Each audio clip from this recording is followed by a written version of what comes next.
Hello everyone, welcome to my channel Learn with Lincoln. Today I will show you how to use Xdebug with VS Code to debug your Drupal project when Drupal is set up using DDev. So it should be very easy, but somehow I faced few issues.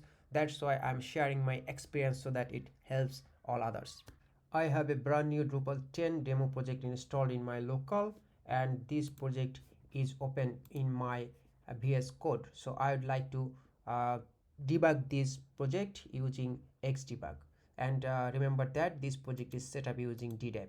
So first of all, we need to install our PHP debug extension. So from the extension tab, we can search for PHP debug and we can find the extension that is provided by the official Xdebug. So we need to install this extension is already installed in my local. Please install if you don't have it. Now we have Xdebug installed in my VS Code, and now I need to configure this to use Xdebug within this project. So the best thing of using DDev is that it comes with the Xdebug by default. So from the config YML, I can see that here is a configuration that Xdebug enabled is false. It means that currently it is false, but we can enable it. This is false because if we always keep the Xdebug enabled, then it has a great performance issue. So now from the terminal, we need to check the Xdebug status and enable it. So first of all, we check Xdebug status. Now this is disabled and we can just turn it on.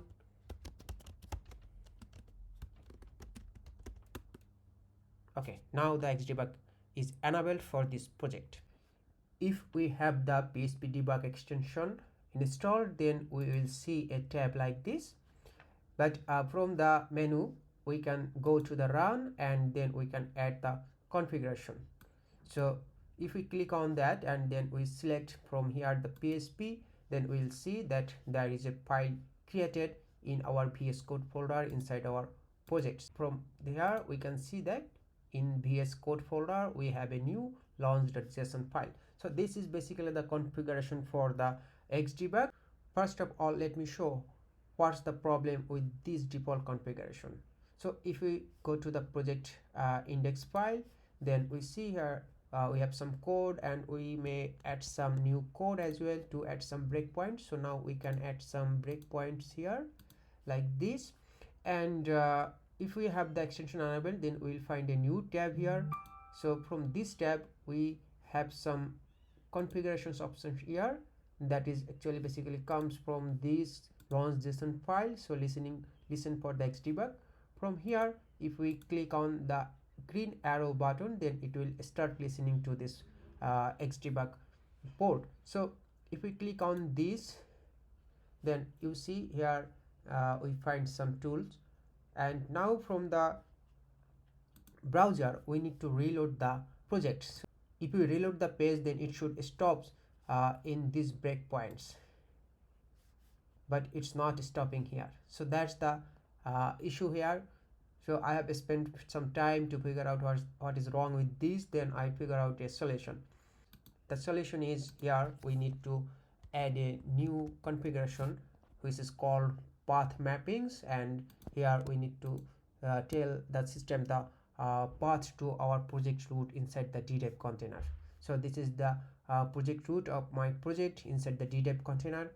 If we give these settings here correctly, then it started working. So after this, we can save this configuration, and now we can go to this tab, and here we can see that we have a option that's listen for Xdebug Drupal 10 demo project. So from here, if we just click on this green arrow button, then it will start listening to this port.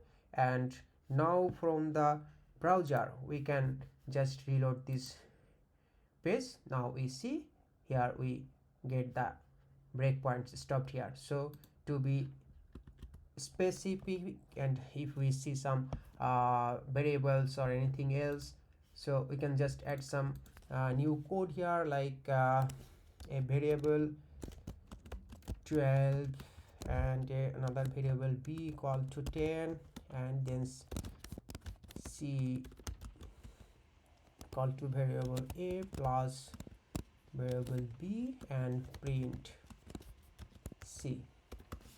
So if we add some breakpoint here, so you see that now these breakpoints are not all red.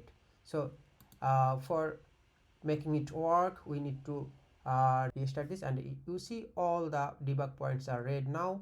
And from the browser again, if we reload it, then we see here we get the all variables. You see a tooltip here. So from here we can just step over and continue to the next debug point. So here we get the variable value 12, and if we go to next, then we get the variable value c equal to 22. So all works fine.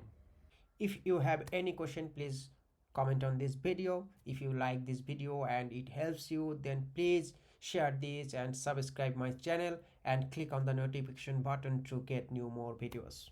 Thank you so much.